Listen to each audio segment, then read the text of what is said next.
Hello everyone, সবাইকে good morning. সকালবেলা উঠে পড়েছি, আর ঘুম থেকে উঠলে আমার মেন কাজ থেকে মানে বিছানাটা পরিষ্কার করা, তারপর ব্রাশ করা, তারপর হচ্ছে আমার উষ্ণ একটু গরম জল খাই লেবু আর চিয়া সিড দিয়ে, তারপর একটু হালকা করে ব্রেকফাস্ট করি। করার পর এই যে দেখো, এই যে খালি হয়ে গেছে, বিট জুস খাই। বিট জুসটা আমাদের শরীরে খুব উপকারী, আর বাকি যে অংশটা পড়ে থাকে এগুলো আমি পাঁচফোড়ন, শুকনো লঙ্কা, অল্প তেল দিয়ে ভেজে খেয়ে নিই। আর যে প্লেটে বা কাপে লেগে থাকা জিনিসটা সেটা আমি মুখে লাগিয়ে নিই, মানে একটু নষ্ট করি না। তো দেখো আজকের আমি মানে রান্না করব। কচুর লতিটা আমার কাছেই আছে, কেটেছি সবে। এই যে কচুর লতি দিয়ে আমি বাটা মাছের মানে সর্ষে বাটা করব।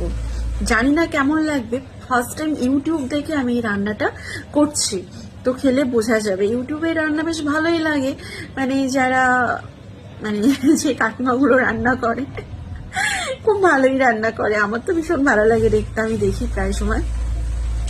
তো যাই পারুক আজকে রান্না করবো, আজকে সানডে, আজকে মেনু এটাই থাকবে। রাতে হয়তো চিকেন রান্না করতে পারি, কারণ সানডেতে একটু না চিকেন খেলে কেমন একটা হয় না। তো চলো আজকে ভিডিওটা প্রথম থেকে শেষ অবধি দেখতে থাকো।